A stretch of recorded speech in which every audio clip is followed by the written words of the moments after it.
Hello everyone, আমি আদ্রিতা। আমার নতুন একটি ইউটিউব চ্যানেলে তোমাদের সকলকে স্বাগত জানাই। এটা আমার ফার্স্ট ব্লগ। আমার বাড়ি নর্থ বেঙ্গল ডুয়ার্সে। তো ডুয়ার্সের সুন্দর সুন্দর প্লেসগুলো আর আমার ডেইলি লাইফস্টাইলের সব কিছু তোমাদের সাথে শেয়ার করব আমার এই ব্লগের মাধ্যমে। তো আজকে আমরা চলে এসেছি ডুয়ার্সের ফেমাস একটি প্লেস তোরসা রিভারসাইড ক্যাফেতে। তোমরা দেখতে পাচ্ছ পাহাড়, নদী, জঙ্গলে ঘেরা আমাদের ডুয়ার্সের খুব সুন্দর একটি পরিবেশ। চলো এবার তাহলে ক্যাফের ভেতরটা ঘুরে দেখা যাক।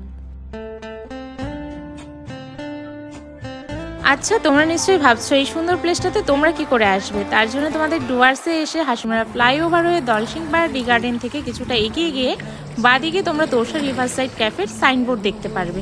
তারপরেই পৌঁছে যাবে এই সুন্দর প্লেসটাতে। তো গাইজ, তোমরা কে কোথা থেকে আমার এই ব্লগটা দেখছো অবশ্যই কমেন্টে জানিও। নেক্সট ব্লগে তোমাদের নামগুলো আমি অবশ্যই মেনশন করব। আর আমার ব্লগ থেকে তোমাদের যদি কিছু ভালো লেগে থাকে তাহলে অবশ্যই আমার চ্যানেলটাকে সাবস্ক্রাইব করে দিও। তোমাদের সাপোর্ট আমার খুব দরকার। দেখা হচ্ছে নেক্সট ব্লগে। বাই।